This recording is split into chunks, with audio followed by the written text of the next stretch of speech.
बिहार झारखंड और मैं आपके साथ लक्ष्मी। लोकसभा चुनाव से पहले बना इंडिया गठबंधन अब बिखरता हुआ दिखाई दे रहा है। दिल्ली में ममता बनर्जी और अखिलेश यादव ने कांग्रेस से किनारा किया तो तेजस्वी यादव ने भी साफ कह दिया है कि इंडिया गठबंधन सिर्फ लोकसभा चुनाव के लिए था। जवाब में कांग्रेस के नेता भी कहने लगे हैं कि हमें हल्के में ना लें।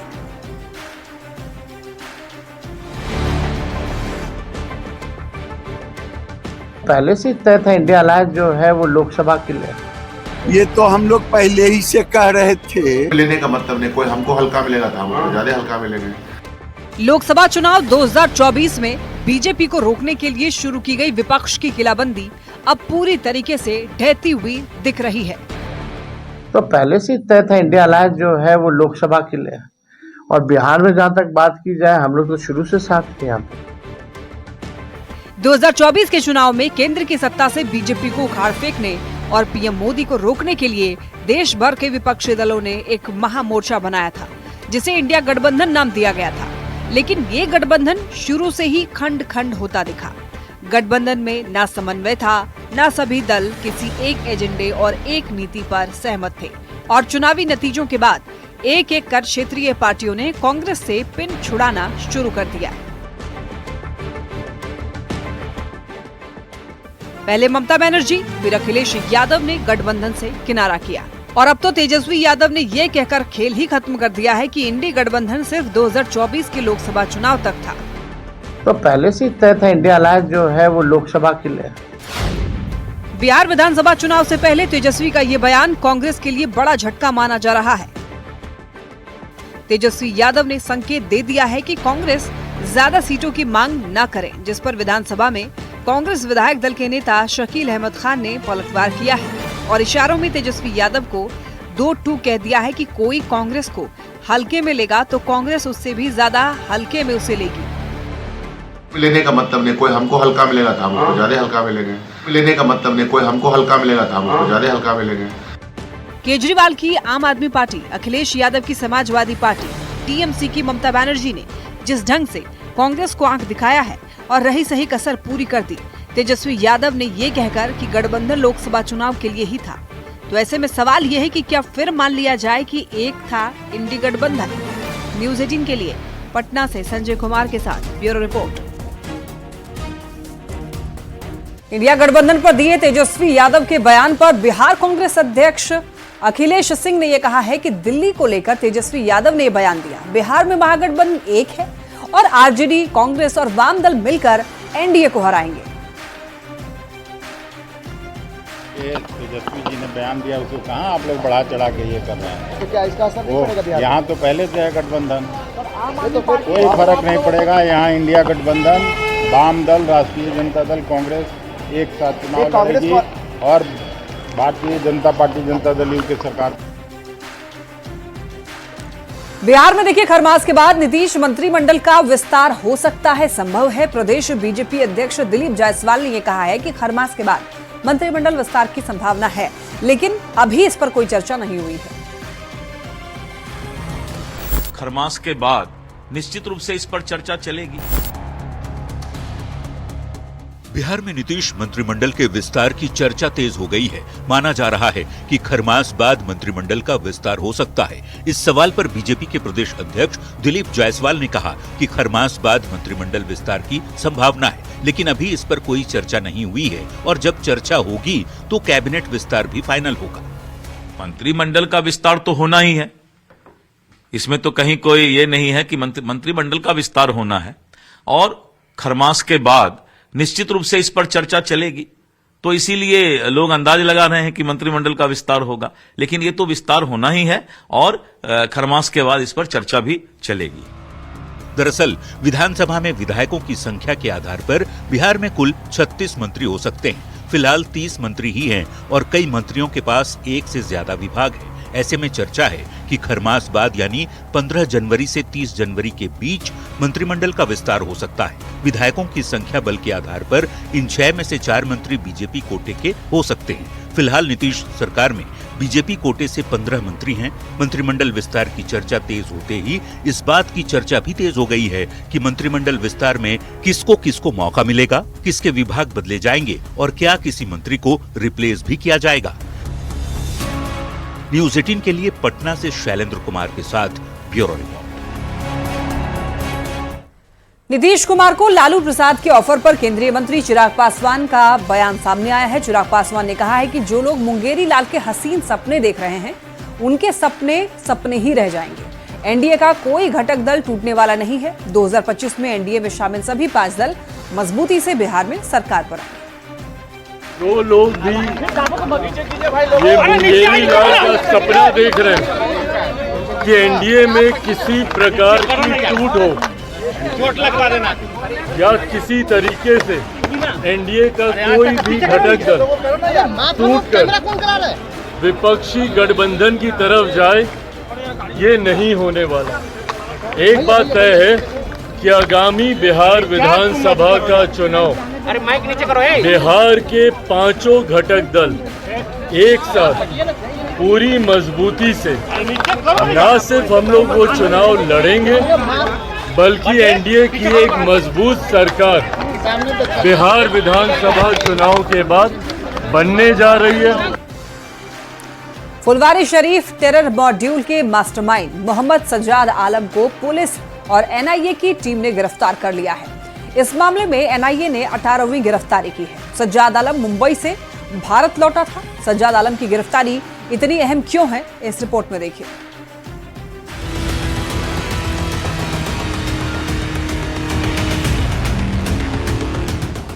आपको ये तस्वीरें याद होंगी जब फुलवारी शरीफ के पीएफआई टेरर मॉड्यूल का पर्दाफाश हुआ था। इस टेरर मॉड्यूल का प्लान जानकर हर कोई सन्न रह गया था। ये मॉड्यूल एक खास समुदाय के लोगों को ट्रेनिंग दे रहा था। इस मॉड्यूल का मकसद भारत में गजवाए हिंद की स्थापना थी। इस नेटवर्क का मकसद भारत को इस्लामिक राष्ट्र बनाना था। अब इस पूरे मॉड्यूल के मास्टरमाइंड और पीएफआई मॉड्यूल को फंडिंग करने वाले मोहम्मद सज्जाद आलम को पुलिस ने अरेस्ट कर लिया है। सज्जाद आलम दुबई से भारत लौटा था। एनआईए की टीम ने उसे विमान से उतरते ही दबोच लिया। चकिया के अब मोहम्मद शहजाद का कनेक्शन पीएफआई के आने के बाद जो है परिवार के लोग भी परेशान है। देखिए यही उनका पैतृक घर है मोहम्मद शहजाद का, जो दुबई में रहते थे, काम करते थे, लेकिन दुबई से दिल्ली लौटने के दौरान दिल्ली में उनकी गिरफ्तारी हो गई। मोतिहारी के चकिया के मोहम्मद सज्जाद का पीएफआई कनेक्शन सामने आने के बाद कुवा गांव में दहशत का माहौल है। वहीं मोहम्मद सज्जाद के परिवार वाले बेटे को फंसाने का आरोप लगा रहे हैं। पीएफआई का तो सदर्श है ये नहीं है वो, या कोई भी चीज में वो गलत चीज में हम अपने टाइट रहते थे कि ये गलत काम मत पड़ना। हम हराम का रोटी नहीं खाते हैं, हलाल का खाते हैं। एनआईए की जांच में खुलासा हुआ है कि सज्जाद बिहार में पीएफआई सदस्यों को अवैध धन पहुंचाता था। अवैध फंडिंग का काम सिंडिकेट के जरिए होता था। यूएई, कर्नाटक और केरल में ये सिंडिकेट चलाया जाता था। इस धन का इस्तेमाल पीएफआई की गैर कानूनी और आपराधिक गतिविधियों को समर्थन देने के लिए होता था। सज्जाद की गिरफ्तारी फुलवारी शरीफ टेरर मॉड्यूल की जांच में अहम कदम है। एनआईए बिहार और देश के दूसरे हिस्से में पीएफआई की साजिश और वित्तीय नेटवर्क की जांच कर रही है। जुलाई 2022 में दर्ज किए गए केस में खुलासा हुआ है कि पीएफआई के सदस्यों ने आतंक का माहौल कायम करने के लिए धार्मिक दुश्मनी भड़काने की साजिश रची। इनका मकसद शांति को भंग करना था, भारत के खिलाफ असंतोष फैलाना था, इस्लामी शासन की स्थापना करना मकसद था, पीएफआई के वैचारिक एजेंडे को आगे बढ़ाना था। पीएफआई ने India 2047 towards rule of Islam in India दस्तावेज के आधार पर इस्लामिक शासन स्थापित करने का प्रयास कर रहा था। इस खुलासे के बाद पीएफआई को देश भर में बैन कर दिया गया। एनआईए ने अब तक की जांच में 17 आरोपियों को अरेस्ट कर चार्जशीट दाखिल किया है। मोहम्मद सज्जाद आलम की गिरफ्तारी 18वीं। न्यूज 18 के लिए मोतिहारी से अवनीश कुमार सिंह की रिपोर्ट।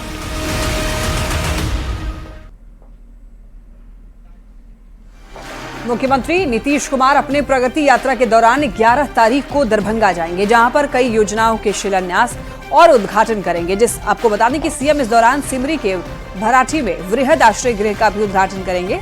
वृहद आश्रय गृह में बेसहारा अनाथ बच्चों के रहने, खाने पीने और खेलने समेत शिक्षा की बेहतरीन व्यवस्था की गई है।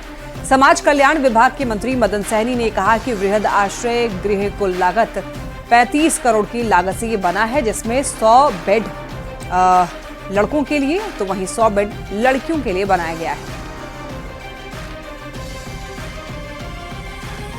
ये पूरे बिहार में 12 जिला में ये बृहद आश्रय गृह बन रहा है और कुछ जिला में तो इसका उद्घाटन भी पिछले समाधान यात्रा के दरमियान मुख्यमंत्री जी किए थे। अभी प्रगति यात्रा के क्रम में दरभंगा जिला में जो भराठी के पास बना है, बन के तैयार है, तो परसों उसका 11 तारीख को उद्घाटन होगा। देखिए, एक बड़ी खबर मुंगेर से सामने आ रही है, जहां पर शौचालय में कंकाल मिला है। कंकाल मिलने से इलाके में दहशत फैल गई है। मौके पर पुलिस की टीम पहुंची है। पुलिस ने कंकाल को बरामद किया है। एफएसएल की मदद से कंकाल की जांच करवाई जा रही है। हालांकि देखिए, पूरे मामले पर एसडीपीओ का यह कहना है कि जांच के बाद ही ये पता चलेगा कि ये कंकाल किसका है। बता दें आपको, जमालपुर थाना क्षेत्र के रामपुर रेल कॉलोनी परिसर में एक बंद पड़े शौचालय से कंकाल मिला है। पुलिस वाले वही जानवर का हड्डी है कि आदमी के पता नहीं। बच्चा लोग उधर खेलने गया, देखा, हम लोग भी जाकर दौड़ के देखे, बस इसलिए मैं पुलिस को फोन कर दिए बस। अच्छा, पुलिस आई निकाल करके ले गई। देखिए, जमालपुर थाना अंतर्गत रामपुर कॉलोनी है, वहीं पे एक रेलवे परिसर में सेप्टिक टैंक है और वहाँ से एक सूचना हमारे थानाध्यक्ष को मिली थी, जमालपुर के थानाध्यक्ष को, कि कोई हड्डी है जो लग रहा है मनुष्य टाइप का या बच्चा टाइप का। वहाँ पे सत्यापन किया गया है। हड्डी को हम लोगों ने कलेक्ट कर लिया है और एफएसएल टीम को हम लोगों ने बुलाया है। वो आके उसको जांच करेंगे और उसके बाद हम लोग यूडी केस दर्ज करेंगे जैसा उनके जांच में आता है। बेगूसराय में बेखौफ अपराधियों ने कोर्ट के मुंशी की पीट कर हत्या कर दी। हत्या के बाद शव को गड्ढे में भी फेंक दिया गया। ये मामला मुफस्सिल थाना क्षेत्र के बहियार का है। मृतक युवक की पहचान साहेबपुर कमाल थाने क्षेत्र के रघुआ गांव के रहने वाले शिवेश समदर्शी के रूप में की गई है। जानकारी के मुताबिक बुधवार को वो अपने घर से निकला, लेकिन वापस नहीं लौटा। काफी खोजबीन के बाद पुलिस को मामले की जानकारी दी गई, जिसके बाद परिजनों को बताया गया कि उसका शव मिला है और शव पर कई जगह पर चोट के निशान है। ऐसे में पुलिस हर एंगल से मामले की जांच कर रही है और जांच के लिए एफएसएल की भी अब मदद ली जा रही है। मोबाइल पर कॉल भी किया है? हाँ, हम ही सब फोन कर रहे हैं। कल भर रात इसको फोन किए हैं, कल दिन से ही फोन कर रहे हैं। आते समय कुछ बताए थे घर से? हाँ, कि 12-1 बजे घर आ जाएंगे। ये कहाँ रहते थे? इसके यहाँ जाने की बात कह करके क्या कह के घर से निकले थे? कोर्ट जाएंगे।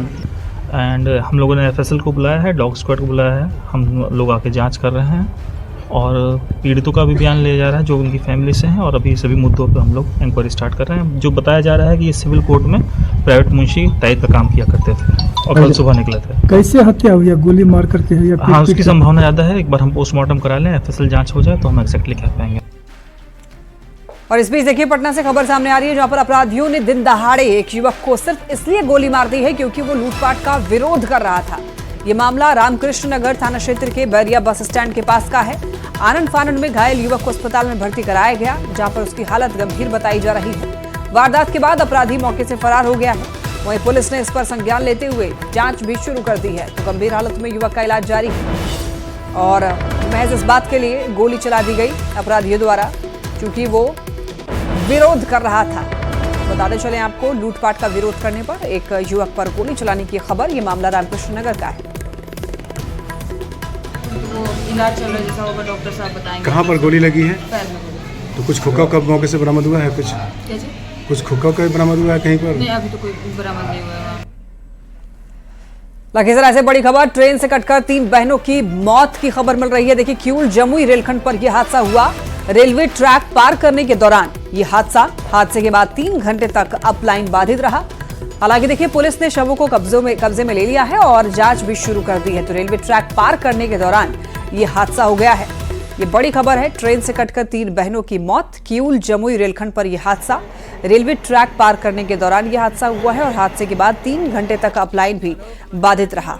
पुलिस ने शवों को कब्जे में ले लिया है, जांच पड़ताल शुरू कर दी गई है। किऊल जमुई रेलखंड के शहीद जितेंद्र हॉल्ट के समीप हमसफर ट्रेन एक्सप्रेस की चपेट में आने से 3 महिलाओं की मौत हो गई है। आप देख सकते हैं सब जो है छत बिछत पड़ा है। घटना की जानकारी के बाद यहाँ पे स्थानीय पुलिस और जो है रेल की पुलिस पहुंची है। कैसे हुई है घटना हम जानते हैं। क्या नाम हुआ आपका? सुजीत कुमार। कैसे हुआ है घटना? वो जो है ना लोकल ट्रेन से उतर रही थी और जिसके बाद इतनी पट्टी हो रही थी, उधर से ट्रेन आ रहा था, बस बिना हॉर्न बजाए हुए सबको करते हुए चला गया। हम लोग अभी 2 घंटा पहले खबर मिला है कि आपकी चाची जो है ट्रेन से हादसा हो गई है।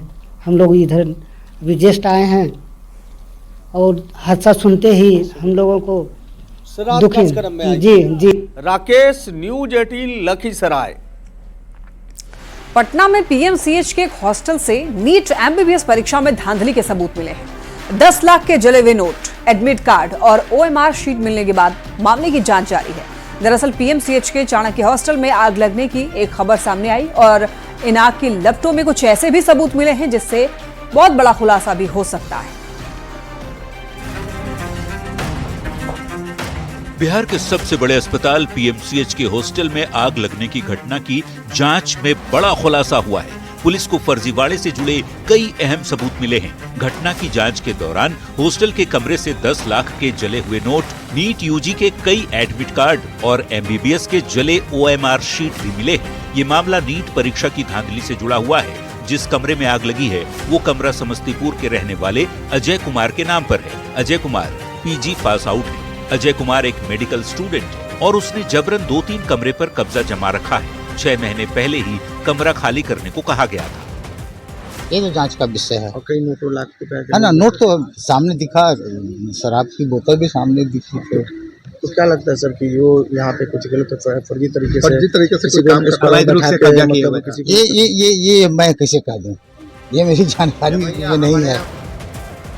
आरजेडी के मुख्य प्रवक्ता शक्ति यादव ने पीएमसीएच के हॉस्टल के कमरे से जले हुए नोट और एडमिट कार्ड मिलने पर सीधे स्वास्थ्य मंत्री को घेरा है। तो मंत्री रत्नेश सदा कहते हैं कि प्रशासन इस मामले में सख्त कार्रवाई कर रहा है, मामले की जांच चल रही है।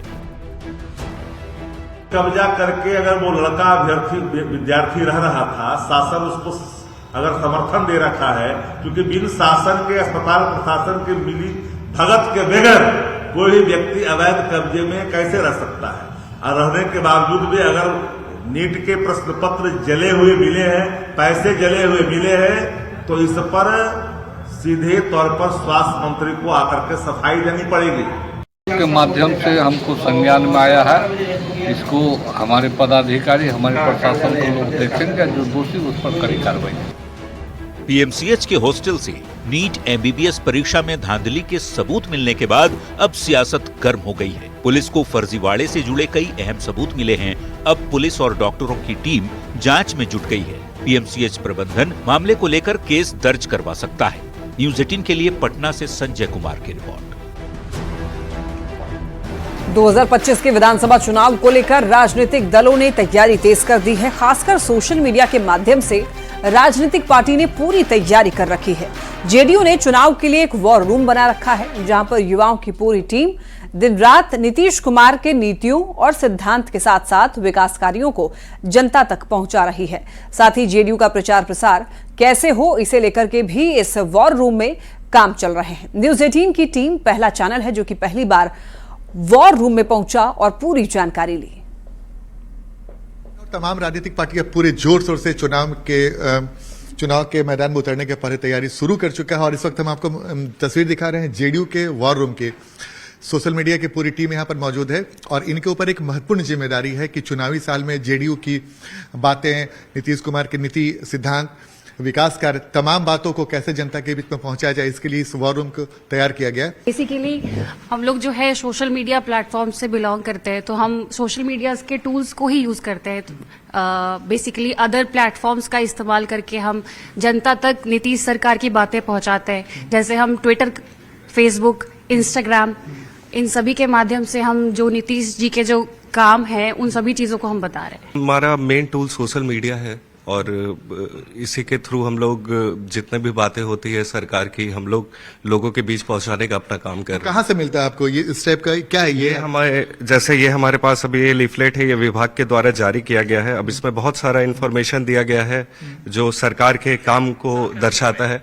ये हमारा काम है इस काम को जनता को सरल भाषा में जनता तक पहुंचाना, जिसके लिए हमारी टीम प्रयासरत है। बिल्कुल, देखिए पूरी तैयारी है। और एक और युवा है आपके पास से, ये सब है, क्या है ये पैम्पलेट्स हैं जो विभाग ने जारी किए हैं, आईपीआईडी ने जारी किए हैं। ये नीतीश जी की जितनी भी सराहना होती है, उनके कार्यों की जितनी सराहना की जाए, वो सारा पैम्पलेट वगैरह से किया जाता है। और अगर हम सोशल मीडिया के थ्रू काम उनका लोगों तक पहुंचा रहे हैं। आपके ऊपर क्या जिम्मेदारी है? व्हाट्सएप और कॉल लिमिटिंग। अच्छा, क्या करते हैं उसमें?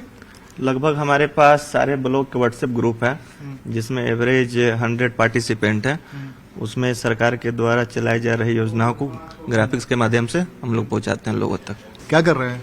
जी, हम इसमें पार्टिसिपेंट और अपडेट करते रहते हैं। अच्छा, कि कौन कौन नया जुड़ रहे हैं? जी। तो इसके माध्यम से क्या करते हैं आप? इसके माध्यम से हम देखते हैं कि इस मंथ हम लोगों के बीच कितने लोग जुड़े हैं पार्टी के साथ। जी रवि, ये क्या कर रहे हैं अभी इस वक्त मॉनिटर पे? ग्राफिक्स बना रहे हैं अभी। क्या है ग्राफिक्स में? देखिए, फर्क साफ है। अच्छा, यानी कि 2004-05 में क्या हो रहा था और 2023-24 में क्या हो रहा है? हाँ, यही है। तो जाहिर सी बात है 2025 के विधानसभा चुनाव के लिए जेडीयू का ये वॉर रूम महत्वपूर्ण रोल अदा कर रहा है। कैमरामैन सुबोध के साथ आनंद अमृतराज, न्यूज 18 नेटवर्क, पटना। खबरें लगातार जारी है, आप देखते रहिए न्यूज 18।